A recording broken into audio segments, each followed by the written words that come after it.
Alrighty guys, here we are just doing a recap of our Med City show that we were at. Much better. It was the same people who put on the Rochester show that we went to in January. Much bigger venue. That first show was like 75-ish tables. This one was like 185. So they combined their sports and trading card shows into one big show.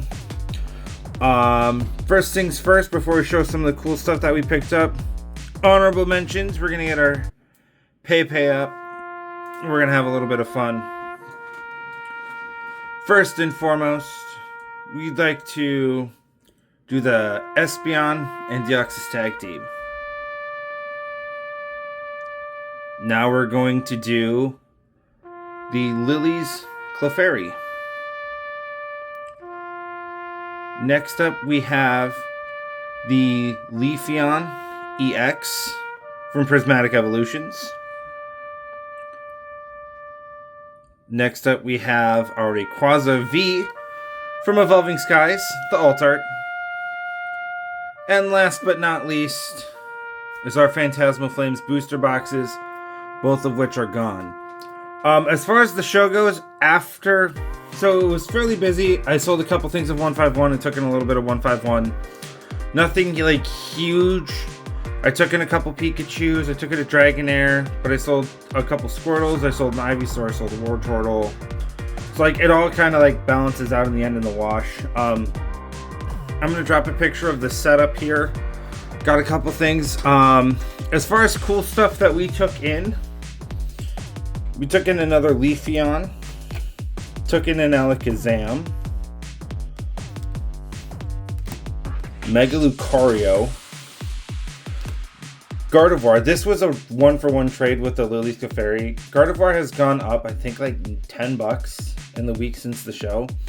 And then the Darkrai. It was just these 4 singles, I believe, for a Phantasmal booster box. And then the 2 Phantasmal booster boxes, like, I know I'm down sealed, but like I was in after tax with the booster boxes, I was in them for $238 a piece.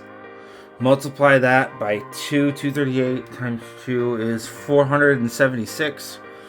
So I was in it for 476, and then for both boxes I was able to get 3 cash and 355 in card value, which I'm perfectly okay with because I'm still up almost $200 on them. We did trade one of our Charizard V slabs for I want to say this is Legendary Heartbeat. Anyways, like these are all the amazing rares on.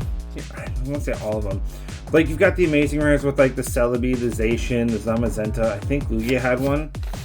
But this is the amazing rares in Japanese.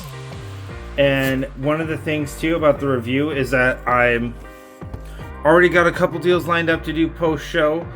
I'm still trying to take in more vintage at some point, so what I'm probably going to end up doing is knowing I'm going to break even, or I'm just going to have to like stick to my guns, try to go to a card shop and like buy some vintage cards just to add in so that way people can see it. I've had people, the one thing that was also very shocking to me is a lot of people are just like, you're the only vendor I've seen carry Yu-Gi-Oh! So that tells me that multiple people are already noticing Yu-Gi-Oh! And getting out.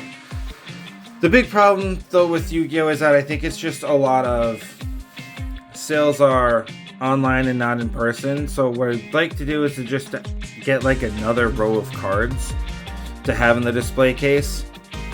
And then that's what we're going to do there, is just kind of keep it there just to see. However, with the over limit cards, I do really want to get some of those just to have some cool stuff. But that's kind of where the show is. Oh, also a thing with the show. We're now going to be at 3 shows in May. I'm up from 2 to 3. Might be 4, just kind of depends. Just have to double check with a couple people. I am taking all of April off just to kind of like, there's a couple behind the scene things going on. Just trying to move some product, get some cash, all that fun stuff. And then May, I'm at a show in Canterbury, and then I'm at one in Rochester again, and then I'm at one in Medina, and those are all alternating weekends. And then June, I think I'm only going to do 1 or 2, but we're going to We're gonna hit June a little bit more as towards April. April's gonna be not a ton of like collection updates. It's probably gonna be a lot of cool openings that we have. Maybe a couple collection updates, but that way we can get some rips posted that I've been sitting on, and a couple other things. The tablecloth, by the time this goes up, will be ordered this weekend. I made significant adjustments to it. What else? Gonna print some business cards to get links, so this means I have to get Instagram going again, because business links are gonna be Facebook, Instagram, YouTube. What else?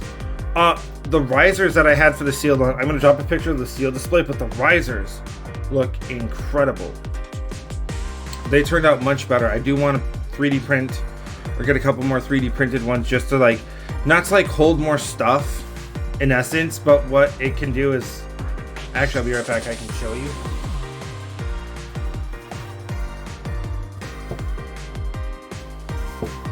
Just to kind of show how it would work IRL. I understand this is kind of more of a zoomed up thing,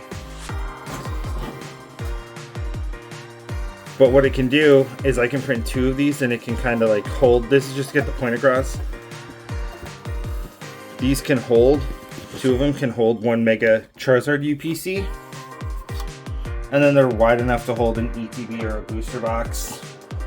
So if I get like 4 of them, this way I don't have to like, I try to keep all my stuff limited down to like 2 totes. 1 for the 3D printed stuff and shelving, and then 1 for the actual product. So like if I take on a ton of seal, you know, I don't have like other stuff. And this way, like if there's Holiday and Fates boxes that come up, or like other old boxes, I have enough shelving space to hold them, and I don't need to worry about a shelf. So I'm probably gonna get 2 more of those done, and just to have them by May. So, but anyways, guys, those are just kind of really quick Med City TCGO wrap up. It was really busy through the beginning, like, and then until about 1-ish, and then it kind of tapered off. I met another vendor named Dakota, so we rebooked the same tables next to each other for May, so that'll be fun. Hopefully, coming up here, we're gonna have some more slabs coming back. We went 9 for 9 in our first 2 submissions. Let's see if we can keep it going. Anyways, guys, Planet Haven here, signing out. I love y'all. We'll see you around.